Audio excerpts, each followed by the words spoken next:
ఓం నమో నారాయణాయ నమశివాయ. మహాభారతంలో ఆదిపర్వంలో 100వ అధ్యాయం అంటే 100వది.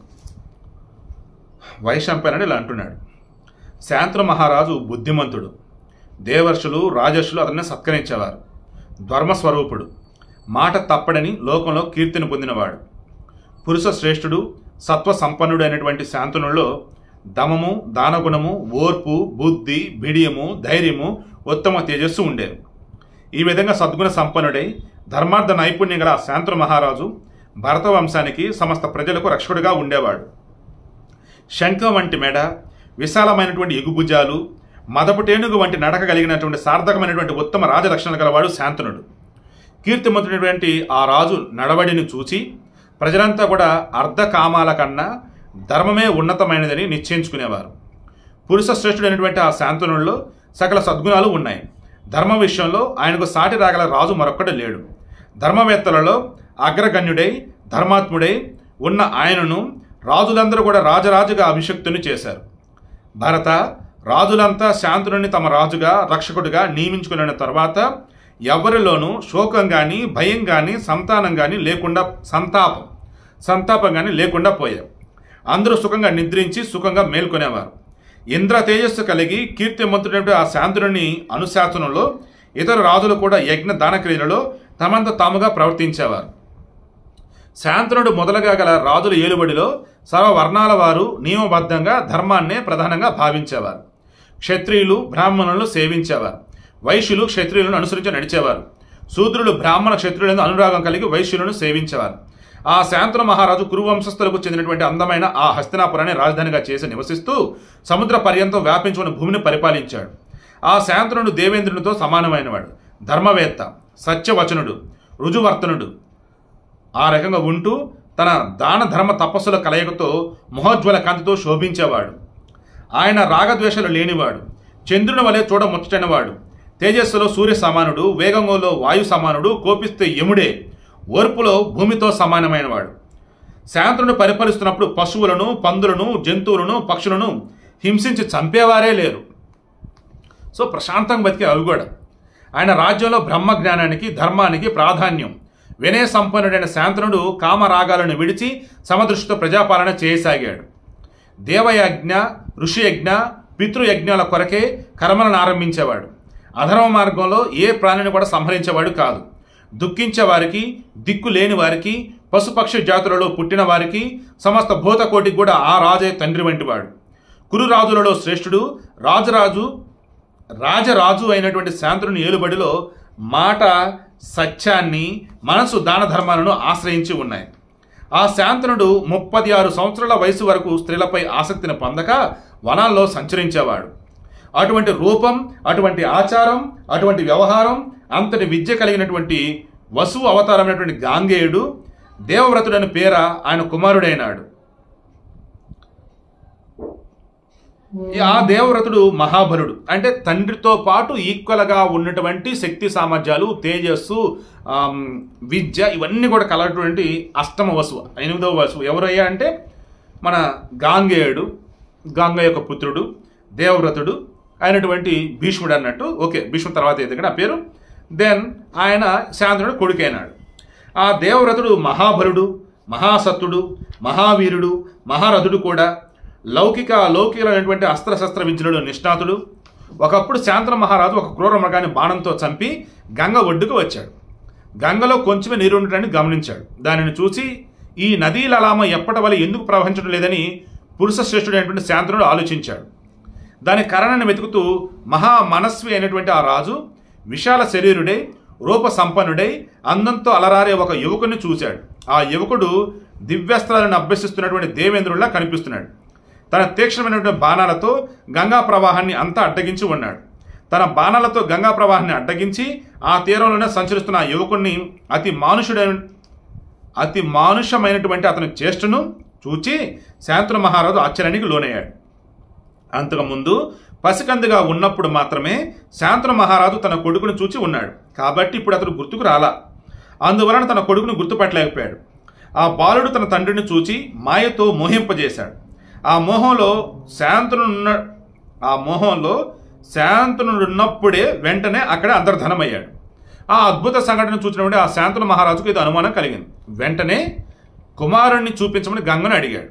అప్పుడు గంగ ఉత్తమ రూపాన్ని ధరించి కొడుకును కుడి చేతిలో పట్టుకుని వచ్చింది. అలంకృతుడైనటువంటి ఆ బాలుని దేవవ్రతుడని చెప్పి చూపించింది. ఆభరణాలు అలంకరించుకొని స్వచ్ఛమైన వస్త్రాలు ధరించి వచ్చిన గంగను అంతకుముందు చూచినా కూడా గుర్తుపట్టలేకపోయాడు. గంగేలా అన్నది, పురుష శ్రేష్ఠ మహారాజా, నీవు గతంలో నా గర్భం ద్వారా పొందిన 8వ బిడ్డ ఇతడే. ఇతడు సర్వాస్త్రవేత్తలలో శ్రేష్ఠుడు. మహారాజా, నేను పెంచిన ఈ బిడ్డను స్వీకరించి ఇంటికి తీసుకుని పో. ఈ బాలుడు పరాక్రమవంతుడు. వశిష్ఠుని దగ్గర షడంగాలతో కూడిన వేదలను అభ్యసించాడు, అస్త్ర విద్యను నేర్చాడు, మేటి వీలుకాడు అంటే బాణాలు సంధించడం గొప్పవాడు, యుద్ధంలో దేవేంద్ర సమానుడు, దేవతల రాజు అయినటువంటి ఇంద్రుడితో ఈక్వల్గా యుద్ధం చేయగలడు. దేవతలకు అసురులకు కూడా నచ్చిన వాడి బాలుడు. ఓకే, శుక్రుడు ఎరిగిన నీతి శాస్త్రం కూడా ఈ బాలుడు కూడా సంపూర్ణంగా తెలుసుకున్నాడు. అదేవిధంగా అంగిరసుని కొడుకు సురాసుర నందితుడైనటువంటి బృహస్పతికి తెలిసినటువంటి శాస్త్రమంతా మహాత్ముడు, మహాబాహు అనేటువంటి నీ కుమారుడు సాంగోపాంగంగా గ్రహించున్నాడు. దట్ మీన్స్ శుక్రుడికి తెలిసింది అండ్ వశిష్ఠుడి దగ్గర సకల శాస్త్రాలు అభ్యసించి అంటే ఇంకా పర్ఫెక్ట్ పర్సన్ అయి ఉన్నాడు అనమాట. అందుకని ఇప్పుడు గంగ తన భర్త శాంతనుడికి ఇస్తుంది. ఇప్పుడు ఇతరులు ఎదిరింపరని ప్రతాపవంతుడు జమదగ్ని కొడుకైన పరశురాముడు నేర్పినటువంటి అస్త్ర విద్య మొత్తం ఇతను యందు ప్రతిష్ఠించబడింది. సో పరశురాముడి దగ్గర మొత్తం నేర్చేసుకున్నాడు. రాజా, ధర్మార్థ కోవిదుడై మేటి వీలుకాడైనటువంటి ఈ నీ కుమారుడిని అప్పగిస్తున్నాను. వీరా, ఈ వీర బాలకుని ఇంటికి తీసుకుని పో అని చెప్పేశాను. ఆ రీతిగా చెప్పిన గంగనది అక్కడే అదృశ్యమైంది. ఆమె అనుమతితో సూర్య తేజస్తో ప్రకాశిస్తున్న కుమారుడిని స్వీకరించి శాంతనుడు తన నగరానికి వెళ్ళాడు. అమరావతి వలె అందమైన తన నగరానికి వెళ్ళిన శాంతనుడు తనకు కోరికలన్నీ తీరిన వాని వలె సఫల మనోరథుని వలె భావించుకున్నాడు. ఆ తర్వాత అందరికీ అభిమీ గల గుణవంతుడు మహాత్ముడైనటువంటి తన కుమారుడిని రాజ్యపాలనలో సహకారానికి యువరాజును చేశాడు. శాంతను కుమారుడు దేవవ్రతుడు కీర్తిమంతుడై తన నడవడితో పౌరులను తన తండ్రిని రాజ్యాన్ని కూడా రంజింపజేశాడు. అదేవిధంగా అమిత విక్రముడైనటువంటి ఆ రాజు కొడుకుతో కలిసి 4 సంవత్సరాలు ఆనందంగా గడిపాడు. సో అంతకుముందు 36 సంవత్సరాలు, ఇప్పుడు 4 సంవత్సరాలు, మొత్తం 40 సంవత్సరాలు అయినాయి. ఎవరికి? శాంతనుడికి సంబంధించి ఏజ్. ఆల్రెడీ భీష్ముడు వచ్చేసి అరౌండ్ 16 or 17 మేబీ 18 ఇయర్స్ వచ్చి ఉండొచ్చు. ఒకనాడు ఆ శాంతనుడు యమునా తీరంలోని వనానికి వెళ్ళాడు. అప్పుడు ఆ రాజు వివరించి చెప్పడానికి వీలుగాని ఉత్తమ సౌరభాన్ని ఆగ్రహించాడు. అది ఎక్కడి నుండి వస్తుందో తెలియకుండా అంతటా సంచరింపసాగాడు. అప్పుడు దేవకాంత వలె ఉన్న ఒక బెస్త కన్యను చూశాడు. కాటుక కన్నులు గల ఆమెను చూడగానే ఆ రాజు ఇలా అడిగాడు. అంటే ఒక గొప్ప స్మెల్ అనమాట. ఇంత అద్భుతమైన పరిమళం ఎక్కడి నుంచి చెప్పని చూశాడు. ఒక అందమైన కన్య కనిపించింది. ఇక అప్పుడు అన్నాడు, భయశీల, నీవెవరవు, ఎవరి పుత్రికవు, ఏం చేస్తున్నావు? ఆమె అంటుంది, నేను బెస్త కన్యను, మహాత్ముడు దాసరాజైన మా తండ్రి ఆదేశాన్ని అనుసరించి ధర్మార్థమై నావను నడుపుతున్నాను. నీకు శుభమోగాక. అందం, మాధుర్యం, పరిమళం కలిగి దేవకాంత వలె కనిపిస్తున్న ఆమెను చూసి శాంతనుడు మోహించాడు. ఆమె తండ్రి దగ్గరికి వెళ్ళి అప్పుడే ఆమెను వరించాడు. ఆ తర్వాత ఆ శాంతనుడు ఆమె తండ్రిని తనకై ఆమెను అడిగాడు. ఆ దాసరాజు శాంతనునకు ఈ విధంగా ప్రత్యుత్తరం ఇచ్చాడు.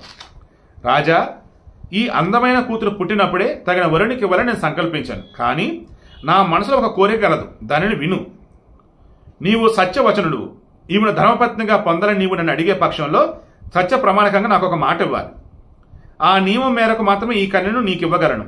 నీకన్నా మంచి వరుడు మరొకడు నాకు ఎవడు దొరకడు. అప్పుడు శాంతనుడు అంటున్నాడు, దాశ, నీ కోరికను విన్న తర్వాత దాని విషయమై నిర్ణయిస్తాను. ఇవ్వదగినదైతే తప్పకిస్తాను, ముందైతే నువ్వు అడుగు అన్నాడు.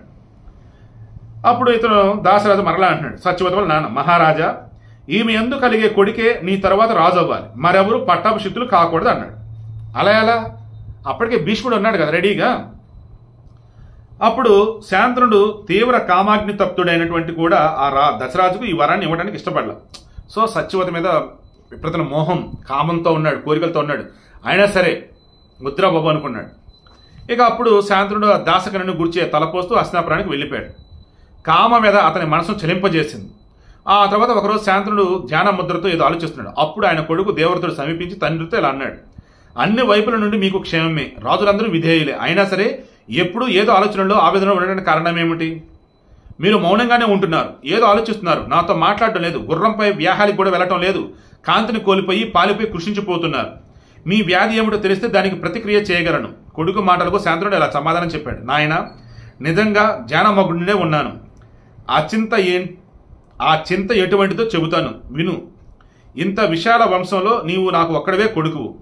నీవు ఎప్పుడూ ఆయుధ ప్రయోగాలను అభ్యసించడంలోనే గడుపుతున్నావు. పురుషార్థాల కొరకే ఉద్యమిస్తున్నావు. కుమారా, ఈ లోకాలన్నీ అనిచ్చలన్న భావనతో నేను చింతాక్రాంతుడినవుతున్నాను. ఏది శాశ్వతం కాదు అన్న ఫీలింగ్ నేను ఉంటూ ఉన్నాను. నీకేదైనా విపత్తు కలిగితే మన వంశమే నిలవదు. నీవు ఒక్కడవే 100 మంది కొడుకులను కన్నా శ్రేష్ఠువు అన్నమాట నిస్సందేహం. నాకు కూడా వ్యర్థంగా మరల వివాహం ఆడాలన్న కోరిక లేదు. కానీ వంశాభివృద్ధికి లోటు రాకూడదు కదా, అందుకు మరల వివాహం ఆడాలని తలంపు. నీకు మేలు కలుగాక అన్నాడు. ఒక్కడే కొడుకుంటే కొడుకులు లేనట్లేని ధర్మవేత్తల అభిప్రాయం. ఒకే కన్ను ఒకే కొడుకు ఉన్నా లేనట్లే. కన్ను పోతే శరీరం పోతుంది, కొడుకు పోతే వంశం నశిస్తుంది. అగ్నిహోత్రం కానీ వేద విద్య కానీ అక్షయ శిష్య ప్రశిష్య పరంపర కానీ ఇవేమి కూడా కొడుకులో 16వ భాగానికి సాటి రావు. ఈ సంతాన ప్రాధాన్యం మనుషులలోనే కాదు సర్వ ప్రాణులలో కూడా ఉంటుంది. మహాప్రాజ్ఞ, సంతానం, కర్మ, విద్య అన్నవి 3 జ్యోతులు. వీటిలో కూడా సంతానం అన్నది సర్వోత్తమం. ఈ విషయంలో నాకు సంశయం లేదు. వేద పురాణ దేవతా సమ్మతమైన అభిప్రాయం ఇదే. నాలోని చింత కారణాన్ని నీకు అంతా స్పష్టంగా చెప్పాను. నీవు సూర్యుడువు, మాట పట్టడానికి ఇష్టపడిన వాడువు, ఎప్పుడూ శస్త్రాల అభ్యాసంలోనే కాలం గడిపేవాడు. కాబట్టి యుద్ధంలో తప్ప మరొక రీతిగా నీ మరణాన్ని సంభావించలేము అంటే యుద్ధంలో తప్ప నీకేం కాదు నాయన. అందుకే సంశయిస్తూ కూర్చున్నాను. నీకు ప్రమాదం జరిగితే తర్వాత వంశం ఏమవుతుందో, ఇది నా దుఃఖానికి కారణం. ఏమి మిగల్చుకొని నీకు మొత్తం చెప్పాను అన్నాడు. రాజు దుఃఖానికి కారణమైనటువంటి ఆ విషయం మొత్తం గ్రహించి మహామతిని దేవవ్రతుడు తన తెలివితో ఇలా ఆలోచించసాగాడు. అప్పుడే వేగంగా తన తండ్రి మేలు కోరుకునే వృద్ధుడైనటువంటి మంత్రి దగ్గరకు వెళ్ళాడు. తండ్రి శోకానికి కారణాన్ని గురించి ఆయనను ప్రశ్నించాడు. అప్పుడు అమాత్యుడు వాస్తవాన్ని తెలియగోరుతున్న దేవవ్రతునకు శాంతనుడు ఎవరో కన్యను వివాహం ఆడదలిచినట్టు కూడా మొత్తం చెప్పేశాడు. దీనితో మరీ కలతపడిన దేవవ్రతుడు తండ్రి సారథిని పిలిపించాడు. దేవవ్రతుని ఆజ్ఞతో శాంతనుని సారథి కూడా వచ్చున్నాడు. మహాప్రాజ్ఞుడైన భీష్ముడు తన తండ్రి సారథితో ఇలా అన్నాడు. సారథి, నీవు రథసారథివి కాబట్టి నా తండ్రికి మిత్రుడు. రాజుగారి మనసు ఏ కన్యపై లగ్నమై ఉన్నదో నీ వెరుగుదవా. నేను అడిగిన దానికి సరిగ్గా సమాధానం చెప్తే ఆ విధంగా నేను ఆచరిస్తాను, దానికి భిన్నంగా ప్రవర్తించని చెప్పేసి అన్నాడు. అప్పుడు ఆ రథసారథి ఏం చెప్పాడు, ఆ తర్వాత ఏమైంది రేపు డిస్కస్ చేద్దాం.